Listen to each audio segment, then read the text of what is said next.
Hello friends, I am Atul Hirskar and today we are going to understand a new lesson from your 9th standard English textbook, and the name of the lesson is 1.4, the story of tea.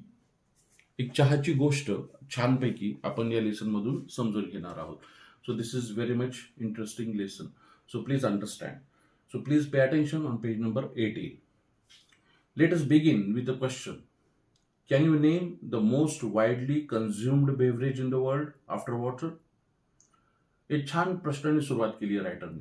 Writer इथं असं म्हणतोय की can you name the most widely consumed म्हणजे used, and beverage means what, any liquid for drinking.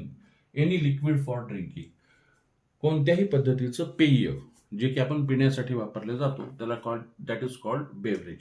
So can you name the most widely consumed beverage in the world after water?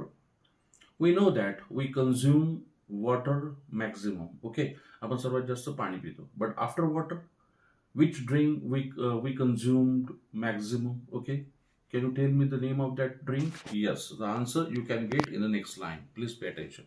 याचं उत्तर तुम्हाला पुढच्याच ओळीत दिसतं. Perhaps many of you have guessed the answer. The most popular beverage in the world is tea. You know that. The answer is tea. आपल्या सर्वांना माहिती आहे. The most popular beverage. Which is the most popular beverage? कोणतं सर्वात जास्त प्रसिद्ध पेय आहे? That is tea after water. सर्वात जास्त वापरलं जाणारं पाण्याच्या नंतर कोणतं पेय आहे? ते आहे T. Okay, the fresh aromatic brew with which people like to begin their day. People like to begin their day after drinking tea in the morning. सकाळच्या वेळेला चहा पिल्यानंतर छान दिवस सुरू करायला कोणालाही आवडतं. And here the writer used here the T is fresh. चहा पिल्याने कसं वाटतं? फ्रेश वाटतं. It is aromatic. Aromatic means what? AROMATIC. Aromatic means फ्रॅग्रंट. फ्रॅग्रंट म्हणजे काय? सुगंध.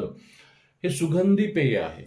It has very much nice flavour. Okay, it's aromatic. सुगंधी आहे ते, अँड फ्रेश वाटतं आपल्याला. आणि अरोमॅटिक ब्रू आहे. ब्रू म्हणजे ते उकळून छानपैकी त्याचा वास येतो आपल्याला. And then the people start their day after drinking the tea in the morning. Okay, so it has refreshing astringent flavour. The tea has a refreshing drink. ते आपल्याला रिफ्रेश करतं. It makes us refresh. Okay, आपल्याला छान refresh करतं.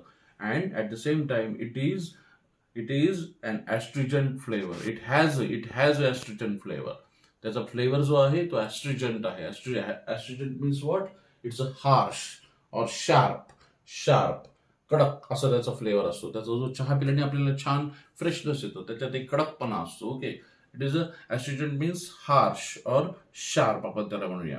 It is actually made by brewing, that is by infusing in boiling water the leaves and shoots of the plant whose botanical name is Camellia sinensis. It is actually made by brewing. बघा इथं ब्रुईंग करून हा चहा बनवला जातो. आपल्या सर्वांना माहिती. Brewing means what? Brewing means उकळून. ओके, इथे दिलेलं आहे या पद्धतीने brewing means to make tea by boiling. To make tea by boiling. Okay, so we boil water and then we make tea.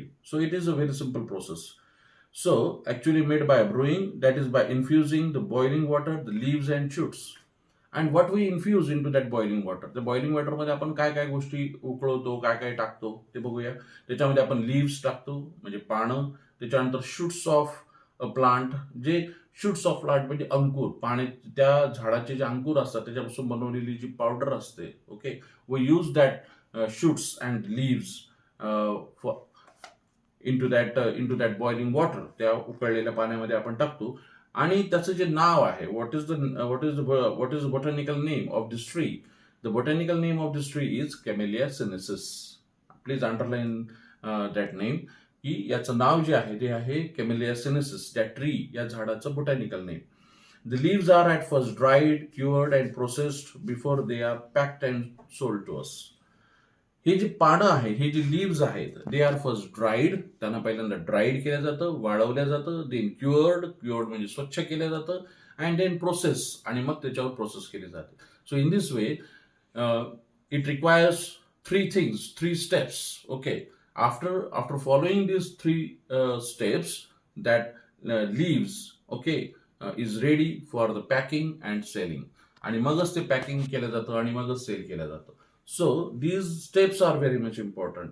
Dried, then cured and processed before they are packed and sold to us.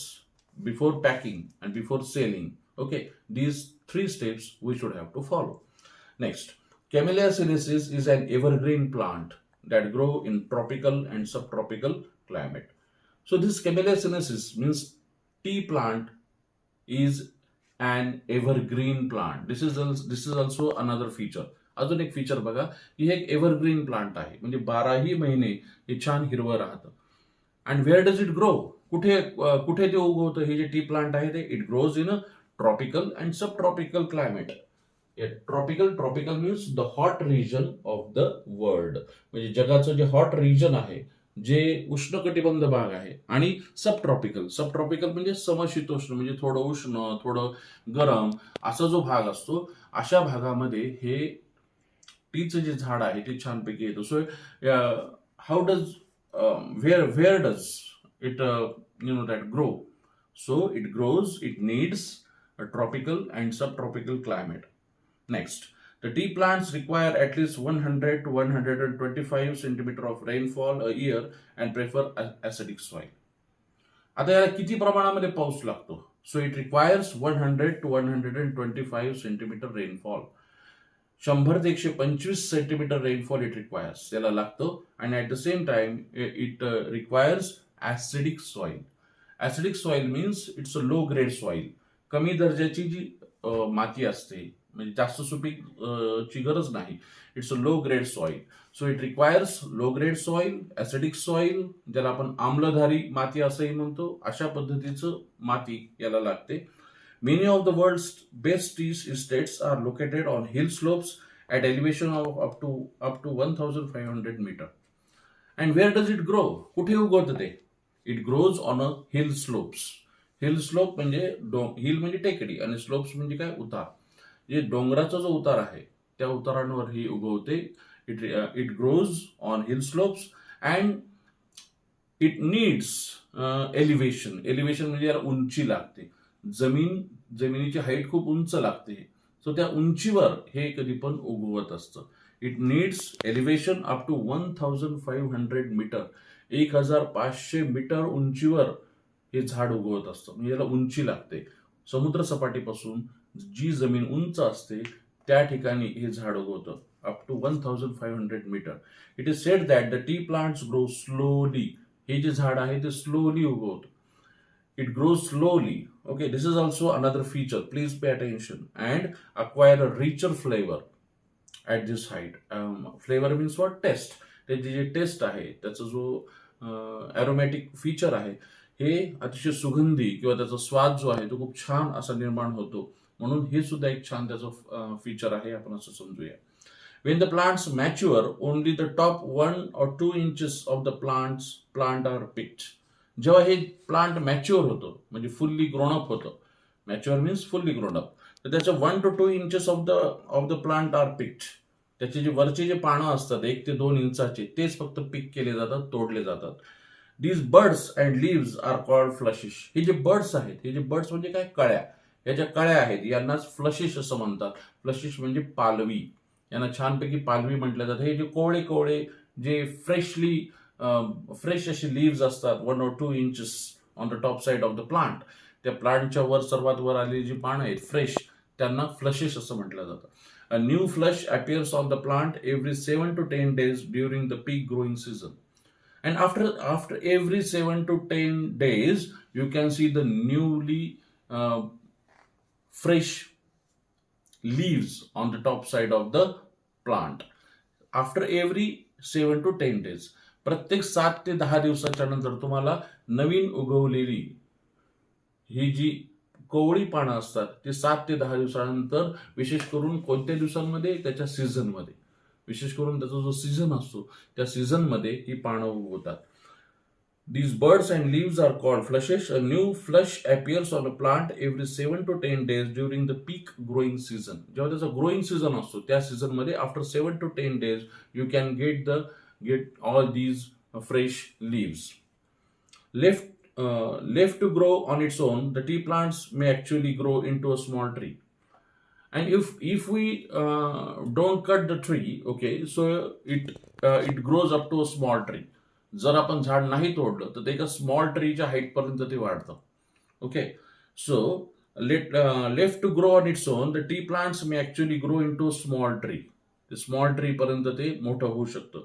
But in all tea gardens the plants are prune and kept at a height of about 3 feet, means waist high, to enable easy plucking of the leaves. परंतु याची जी height आहे ती height कुठपर्यंत ठेवली जाते? Here the plants are prune and kept at a height of about 3 feet. त्याची जी height आहे it it they many times or the we can see that the height of the tea plant is up to only 3 feet. त्याची 3च फुटापर्यंत उंची ठेवली जाते. Why? Because here when we collect that fresh leaves, okay, so it should become very much easy to for picking that fresh leaves. आपल्याला ते जे fresh leaves असतात ते पिक करण्यासाठी इझी जावं यासाठी त्याची जी हाईट आहे ती height they kept up to only 3 feet. फक्त 3 फुटापर्यंतच त्याची हाईट ठेवली जाते. आणि म्हणजे आपल्याला त्याची इझी प्लकिंग म्हणजे प्लकिंग मीन्स तोडणे, त्याचं इझिली आपल्याला ते तोडता आलं पाहिजे आणि ते कलेक्ट करता आले पाहिजे. Means the height of the tea plant is up to the waist high. Waist means कमरेपर्यंतच त्याची हाईट ठेवली जाते. So friends, here we completed the first part of the lesson. We will meet in the next part. Thank you very much.